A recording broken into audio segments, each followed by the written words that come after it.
Tindakan intoleransi yang saat ini sedang dipertontonkan atau sedang dicerminkan oleh beberapa oknum begitu sangat miris dan juga memprihatinkan bangsa kita ini. Kita tahu kemarin di beberapa pekan lalu tindakan pembubaran atau tindakan pembatalan untuk pembangunan sekolah Gamaliel di Parepare juga itu diberhentikan. Assalamualaikum warahmatullahi wabarakatuh. Waalaikumsalam warahmatullahi wabarakatuh. Kami warga Cempai menolak keras pembangunan sekolah Kristing Gamaliel di Sorea.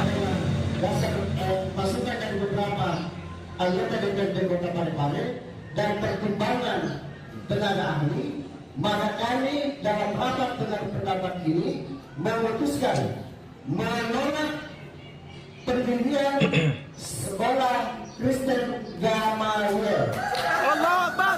Dan lagi-lagi sahabat Rengiso, saat ini sedang dihebohkan ada seorang ibu ya, seorang perempuan berprofesi ASN di Kota Bekasi. Dia mengamuk-ngamuk karena merasa terganggu dengan prosesi ibadah beberapa umat Kristen di sebuah rumah yang berdekatan dengan kediamannya di Perumnas 2 Jalan Siput Raya Bekasi. Harus ada izin. Harus ada izin. Mau berdoa minta izin. Aduh.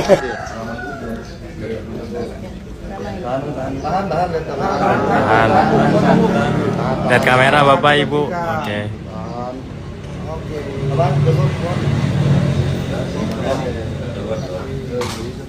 Terima kasih teman-teman. Berikan waktu juga kepada Ibu Mas Riwati ya, bisa menyampaikan atas nama pribadi dan keluarga pada kesempatan kali ini menyampaikan permohonan maaf atas tindakan dan ucapan kepada pemerintah Kota Bekasi, kepada masyarakat Kota Bekasi, khususnya masyarakat di lingkungan tempat tinggal saya, dan kepada Bapak Joni, kepada Ibu Pendeta beserta jemaatnya atas tindakan dan ucapan yang kurang berkenan, untuk dimaafkan. Terima kasih. Wassalamualaikum warahmatullahi wabarakatuh. Baik, terima kasih atas kesempatan ini. Saya selaku pendeta juga menerima maafnya Ibu Sri. Mohon maaf kalau saya salah sebut namanya. Kami memaafkan Ibu, dan pada kesempatan ini juga saya harus menyampaikan terima kasih kepada Pak Wali Kota, Pak Keamanan, Ketua FKUB, dan Pak Camat, Pak Lurah, Pak Dandim, mohon maaf, dan Pak Kapolsek, Pak Manik, dan Pak Sigalingging, dan semua pihak yang mungkin saya tidak dapat sebut satu persatu. Saya sangat bersyukur kalau ini boleh terjadi, dan sekali lagi kami memaafkan dan menyerahkan Ibu Mas Riwati itu kepada kita. Itu saja dari kami. Terima kasih untuk kesempatan ini. Dia teriak dan mengatakan bahwa izinnya tidak ada, tempat ibadah itu harus ada izin, tempat tinggal tidak ada izin. Orang gila aja berhenti, teriak oknum tersebut. Intinya dalam konteks teriakan tersebut dia merasa terganggu atau tidak nyaman kurang lebih. Oleh karena itu yang paling prihatin dan juga yang paling konyolnya menurut saya, dia ngotot untuk ibadah itu harus ada izin, bukan soal tempat ibadah.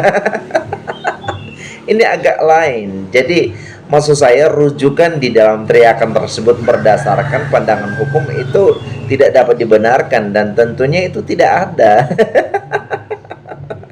Jadi agak lain. Apakah dia sedang bermasalah, ada persoalan internal antar dia dengan suaminya atau dengan keluarga dan lingkungannya, ya kita juga nggak ngerti. Tetapi yang paling parahnya itu kenapa dia menerobosnya itu mengenai pembubaran tentang persoalan ibadah yang saat ini sedang dilakukan oleh umat Kristen. Jadi jelas kita bisa menyimpulkan indikasinya itu bahwa ini hal yang serius tentang intoleransi, ya.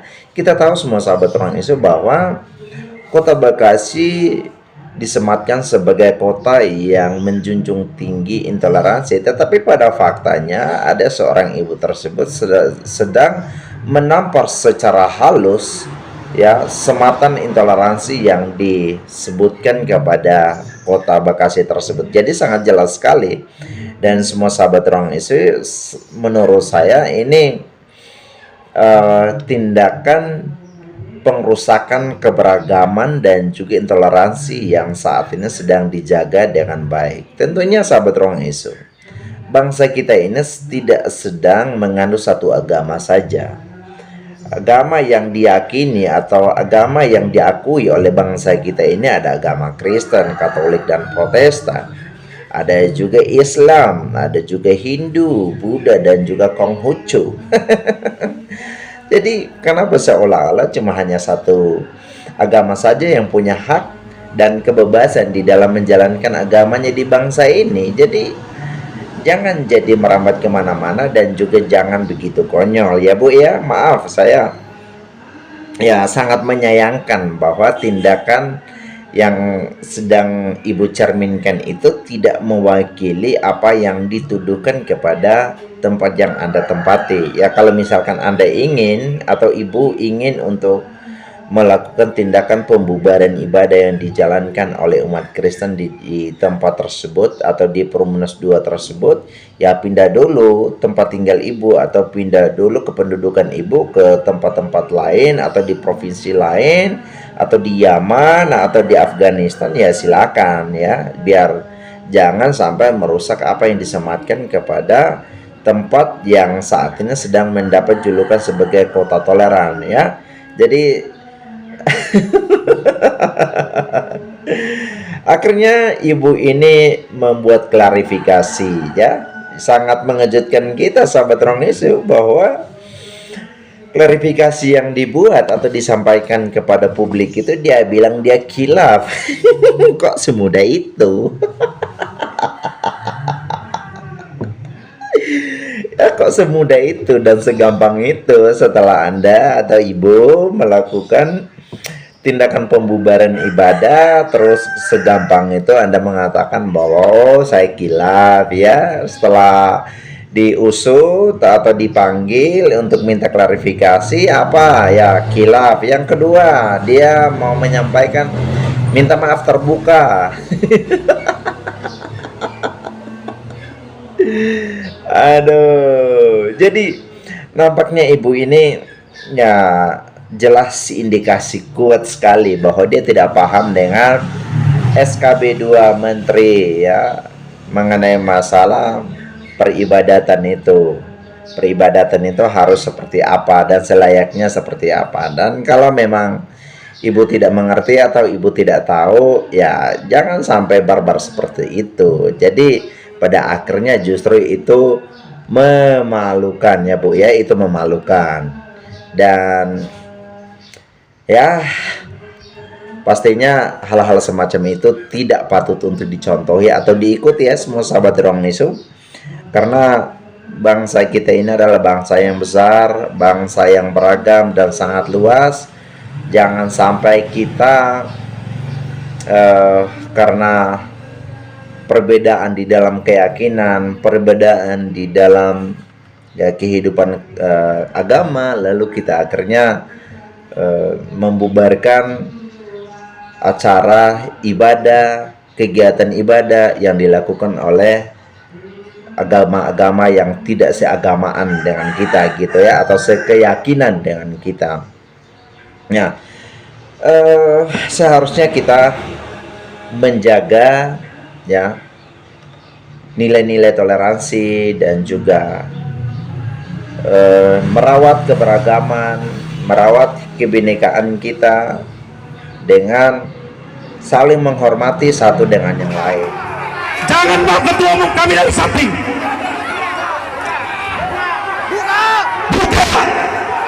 Buka, berikan akses kepada ketua umum kami. Buka.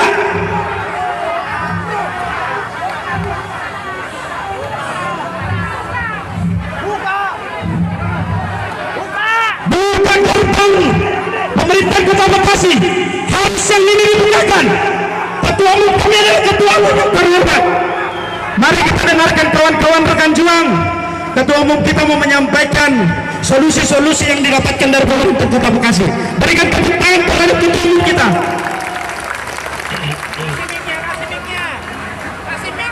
Kurang lebih dari apa yang dicerminkan oleh beberapa kelompok, dalam hal ini PBB, atau kalau tidak salah singkatan dari Pemuda Batak Bersatu ya. Nah, mereka memberikan beberapa butir tuntutan supaya perlu ada tindakan serius pelajaran kepada ibu ini, yaitu perlu dilakukan pencopotan karena ibu ini sebagai seorang yang berprofesi ASN di Kota Bekasi.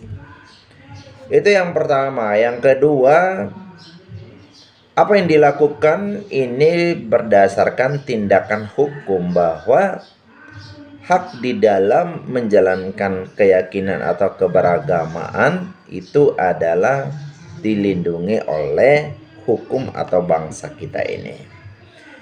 Yang ketiga, tindakan yang dicerminkan oleh kelompok ini saya maknainya itu supaya jangan sampai ada lagi oknum-oknum yang mengatasnamakan kenyamanan ini dan itu lalu akhirnya merusak yang lain ya, begitu ya. Dan itu tadi saya menegaskan dan menyampaikan bahwa nampaknya ibu ini kurang paham tentang seputar pemaknaan SKB 2 Menteri tersebut ya. Peraturan bersama ini dikenal dengan SKB 2 Menteri tentang rumah ibadah ya. Dalam SKB ini sahabat ruang isu dijelaskan prinsip pendirian rumah ibadah harus berdasarkan pada keperluan nyata dan sungguh-sungguh berdasarkan komposisi jumlah penduduk ya. Jadi konteks di dalam apa yang sedang dicerminkan atau sedang dilakukan oleh beberapa orang Kristen di dalam melakukan peribadatan itu adalah ibadah rumah tangga disebutkan, bukan tindakan pendirian rumah ibadah atau gereja. Jadi salah alamat apa yang sedang dicerminkan atau sedang dilakukan oleh ibu tersebut. Oke, saya ingin garis bawahi bahwa klarifikasi yang memiliki muatan minta maaf yang disampaikan oleh ibu tersebut tentunya sebagai orang Kristen memaafkan. Oke, memaafkan betul ya, tetapi itu tadi harus perlu ada tindak lanjut bagaimana pandangan hukum memaknai indikasi kasus tersebut. Oke, dan juga kalau memang klarifikasi sudah lanjut ya sudah, berarti apa yang dituntut oleh beberapa kelompok tersebut untuk pencopotan itu pun juga paling tidak perlu dilakukan. Atau kalau memang kasihan ya sudahlah, tetapi paling tidak ini sebagai satu peringatan ya untuk ibu supaya paling tidak hati-hati sebelum di dalam membuat satu tindakan untuk mengganggu agama-agama lain yang sedang menjalankan ibadahnya ya. Jadi apa yang disampaikan oleh Kristus bahwa ampunilah musuhmu. Itu yang dilakukan oleh orang Kristen. Dan balaslah kejahatan dengan kebaikan. Saya pikir apa yang disampaikan ini menjadi salah satu implementasi yang serius dinyatakan oleh orang-orang Kristen kepada sesamanya atau kepada lingkungannya dan kepada siapapun yang berbeda secara signifikan di dalam hal keimanan. Saya kira cukup. Terima kasih semua sahabat Ruang Yesus sudah menonton video ini sampai selesai. Saya pamit undur diri. Salam NKRI, salam toleransi.